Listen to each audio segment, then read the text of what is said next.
लो बच्चों, कैसे हैं आप लोग? आई होप सब बढ़िया होंगे। एंड बच्चों, क्या सुनने में आ रहा है, सीबीएसई ने एक और धमाका कर दिया है कि अब आपको एग्जाम देने होंगे जल्दी। जी हाँ, एग्जाम डेट सीबीएसई ने अनाउंस कर दी है कि 15 फेब ऑनवर्ड से आपके एग्जाम होने जा रहे हैं। इसका मतलब अब आपके पास बच्चों टाइम बिल्कुल भी नहीं है प्रिपरेशन करने का। वो कैसे सर? अभी कितने टाइम है हमारे पास? बच्चों, अभी आपके पास सिर्फ 6 महीने हैं। क्या क्या 6 महीने? क्या 6 महीने आपके सिलेबस के लिए पूरे सफिशिएंट रहेंगे? नहीं, क्योंकि अगर आपको देखा जाए तो 6 महीने भी आपके पास नहीं है। 6 महीने मतलब 180 डेज, जो आपको लग रहा होगा कि आज से आपके एग्जाम तक 6 महीने होने वाले हैं, बट वो पॉसिबल नहीं है। क्योंकि बच्चों, आपने देखा होगा कि आप हर एक स्कूल अपने एग्जाम लेता है। हमारे पास अगस्त, सितंबर, अक्टूबर, नवंबर, दिसंबर, जैन, मतलब अगस्त की अगर हम बात करें तो अगस्त में हम पढ़ाई कर सकते हैं, सितंबर में फिर से हमारे एग्जाम होते हैं, और फिर दिसंबर में एग्जाम होते हैं, जैन में एग्जाम होते हैं। सितंबर में आपके फर्स्ट टर्म होंगे, देन दिसंबर में प्री बोर्ड होना स्टार्ट हो जाता है, और जनवरी में प्री बोर्ड प्लस प्रैक्टिकल। इसका मतलब इसमें आप बिल्कुल भी पढ़ाई नहीं कर सकते, क्योंकि स्कूल की तरफ से थोड़ा फोर्स रहता है एग्जाम्स को लेकर, आपके प्रैक्टिकल्स को लेकर, आपके वाइवा वगैरह, इन सब में आपका टाइम निकल जाता है। तो अगर हमें देखा जाए तो हमारे पास सिर्फ 3 महीने बचते हैं। जी हाँ, सिर्फ 3 महीने।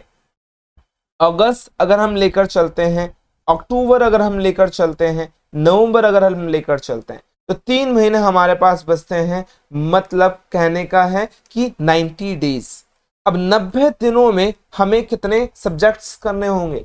5 सब्जेक्ट। अगर मैं आपका एवरेज लेकर चलूं कि 5 सब्जेक्ट आपके पास हैं, किसी के पास 6 सब्जेक्ट हो सकते हैं एडिशनल को मिलाकर, लेकिन अगर मैं कैलकुलेशन कर रहा हूं 5 सब्जेक्ट को लेकर, तो 90 दिन आपके पास बचे हुए हैं जिसमें आप पढ़ाई कर सकते हैं। और डिवाइड अगर करेंगे पर सब्जेक्ट को, सिर्फ बच्चों 18 दिन मिल रहे हैं। क्या सोच सकते हो कि 18 दिन में आप अपना सिलेबस खत्म कर सकते हो? क्या सारे चैप्टर्स एक बुक के 18 दिन में खत्म हो सकते हैं? नहीं, पॉसिबल नहीं है। तो सर, आपने तो हमें टेंशन दे दी, अब हम क्या करें? 18 दिन में कैसे कवर करें? तो अब उसके लिए मुझे कुछ स्ट्रेटेजी बनानी पड़ी है, कुछ टाइम टेबल आपका डिसाइड करना पड़ेगा, और उस टाइम टेबल के हिसाब से अगर आप करते हैं तो हम अपने टारगेट पर पहुंच सकते हैं।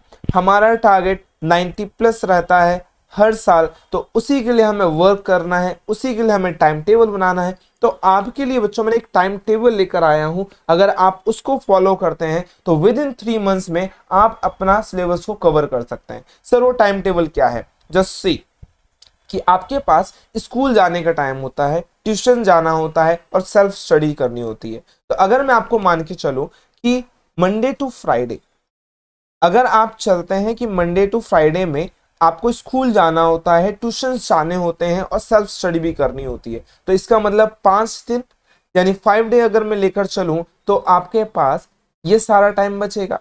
एंड 2 दिन आपको खुद की सेल्फ स्टडी देनी है। 5 दिन में आपका स्कूल हो गया, ट्यूशन हो गया, सेल्फ स्टडी हो गया, लेकिन जो 2 दिन बचते हैं वो आपके सेल्फ स्टडी होने चाहिए, जिसमें ट्यूशंस इंक्लूड रहेंगे। अब मेरी बात समझना सर, आपने कैसे बनाया है? 5 दिन में एटलीस्ट आपको 4 आवर्स आपको निकालने होंगे, यानी हर दिन में आपको 4 आवर्स निकालने होंगे पर डे बेसिस पर। और ये 4 आवर्स वो आवर्स होंगे जो आपके स्कूल्स को छोड़कर, आपके ट्यूशंस को छोड़कर होने चाहिए। ट्यूशंस और स्कूल को छोड़ने के बाद जो भी आपका टाइम बचता है, उसमें आपको 4 आवर्स निकालने होंगे। 4 आवर्स मतलब 5 दिन में अगर मिलाएंगे तो हमारे 20 आवर्स होते हैं, यानी 20 घंटे। और 20 घंटे आपके पास यहां से मिल जाएंगे, और 8 आवर्स आपको आपके वीकेंड पे निकालने होंगे, मतलब सैटरडे और संडे। हर सैटरडे को और संडे को आपको 8 आवर्स मिनिमम आपको अपनी स्टडी को देने होंगे, सेल्फ स्टडी को देने होंगे। तो इसका मतलब 16 आवर्स। तो हमारे पास कितने हो गए? 36 आवर्स। 36 घंटे में हम क्या कर सकते हैं? 36 घंटे में हम अपना सिलेबस कवर कर सकते हैं। अब वो 36 घंटे कैसे डिवाइड होंगे? सर, हम इकोनॉमिक्स को कितना टाइम दें, हम अकाउंट्स को कितना टाइम दें, हम मैथ्स को कितना टाइम दें, हम बिजनेस स्टडीज को कितना टाइम दें, और इंग्लिश को कितना टाइम दें? सर हमारे पास तो इतने ज्यादा सब्जेक्ट हो रहे हैं कि हमें समझ नहीं आ रहा कि 90 दिनों में हम कैसे कोर्स को खत्म करेंगे।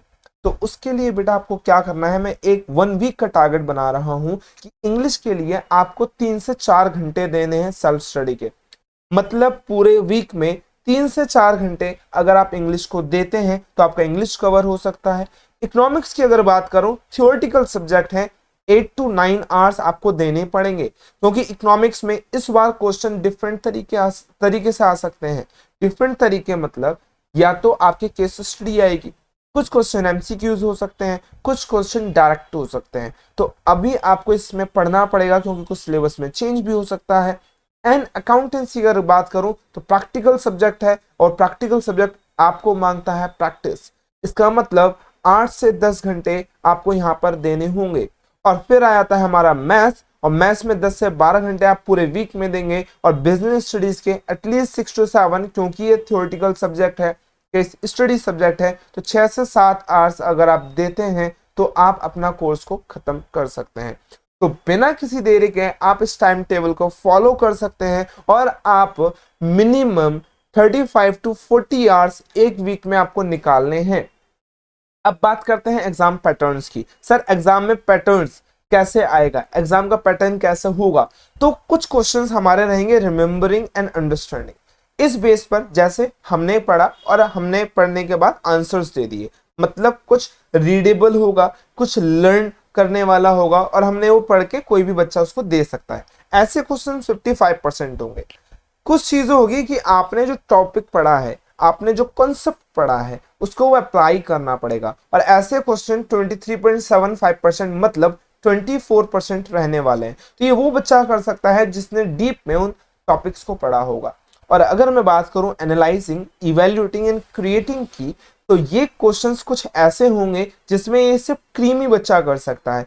क्रीमी बच्चा मतलब कि जिसने बेसिक से लेकर उसको डीप में पढ़ा है, एनालाइज किया है, इवैल्यूएट किया है, कुछ क्रिएट किया है। जैसे कोई केस स्टडी आ गई, जैसे आपने देखा होगा इंग्लिश में अनसीन पैसेजेस होते हैं, तो कुछ क्वेश्चन बाहर से आ जाते हैं, वो आपको पढ़ना होता है और उसके बिहाफ पर आपको आंसर्स देने होते हैं।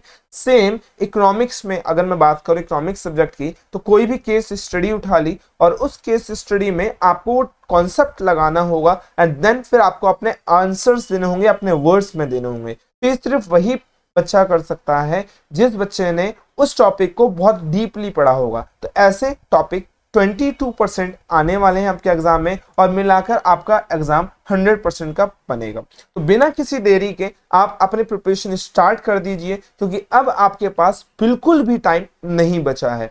तो अब हमें काम करना है अपने 90+ के लिए। तो मिलकर करते हैं स्टार्ट, और मिलकर करते हैं प्रिपरेशन। मिलते हैं वीडियोस में, और वहां पर आप अपने डाउट्स क्लियर कर सकते हैं।